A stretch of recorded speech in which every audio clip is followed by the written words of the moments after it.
Ay, English pala dapat ngayon ah. Lagyan na natin subtitle. Go.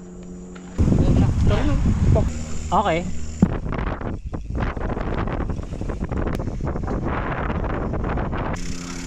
Hindi, ito. Napatas limot. Pag angat, sabay tupi sa Eric. Ano? Biting kayo? Pasok? Hindi? Ay, sorry. Tolings!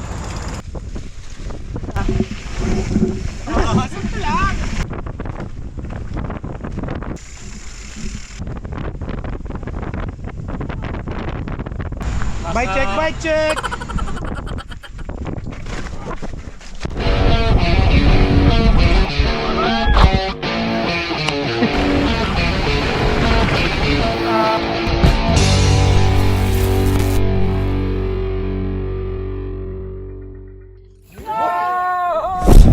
What's up mga idol?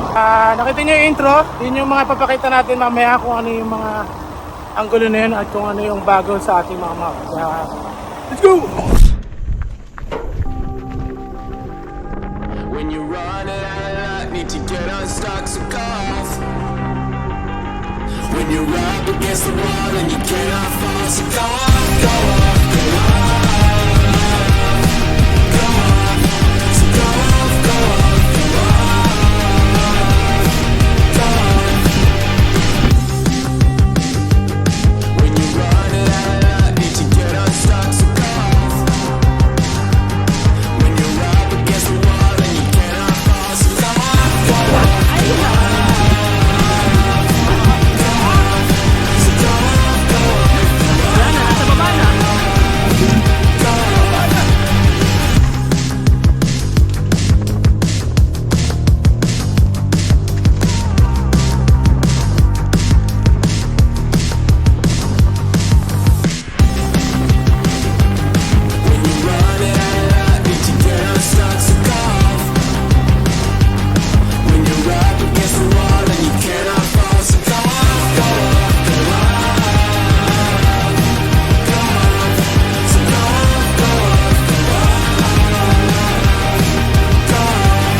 Dito muna ako, quick.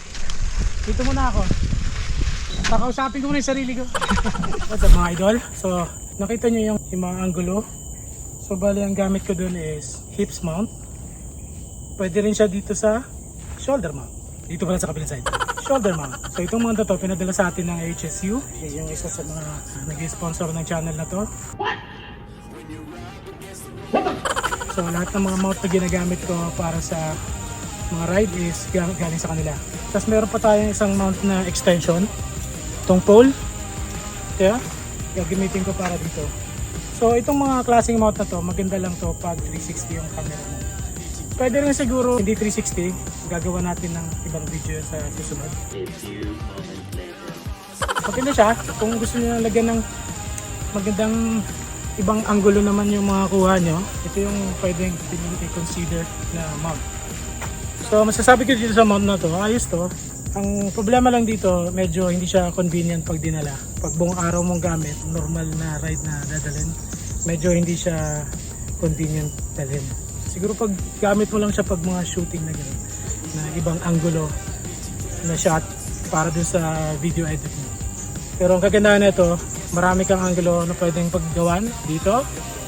Tapos yung dati kong ginagawa na sa hips na ginagamit ko lang yung chest piece. Ito ngayon nakagawa na sila ng gantong style na angulo. At meron pa siguro itong ibang lugar na pwede mong pagmountan. Pag-isipan mo muna. Pero sa ngayon, yun muna ang dalawa ang angulo natin plus yung extended front face mount. So, yun lang. Balik tayo sa edit.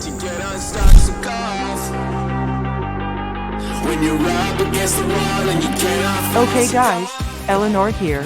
Before I get sleepy with this guy, ha ha ha, we do the shoutout. Shoutout to Alex and Joan Adventures, MTV Playgrounds, TOL Tall, Pinoy Pride MTB.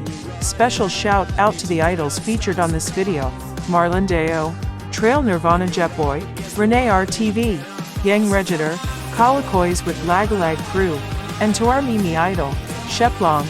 Please upload some fun videos soon. Ha ha ha. That's it guys, hope I pronounce your channel name properly. Ha ha ha. You can check out their channel on the description below. Please subscribe to their awesome channels. Those are the idols. See you on the next Shoutout Sesh. Right on.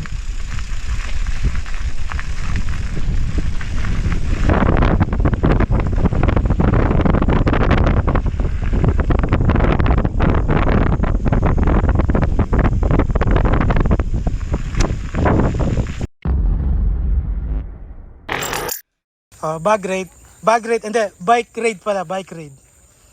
Bike raid, ano na laman ang compartment natin to? Hindi, ayos lang. Hindi naman masyadong ano. Ito essential yun, di ba? Essential to eh. Oo, tangina. SPF 1.75. Puta, matibay talaga pag ano, Ganyan. pag pugito, ganyan talaga ang mga Baby skin. ang laman ng compartment. Okay, na. Lang yun.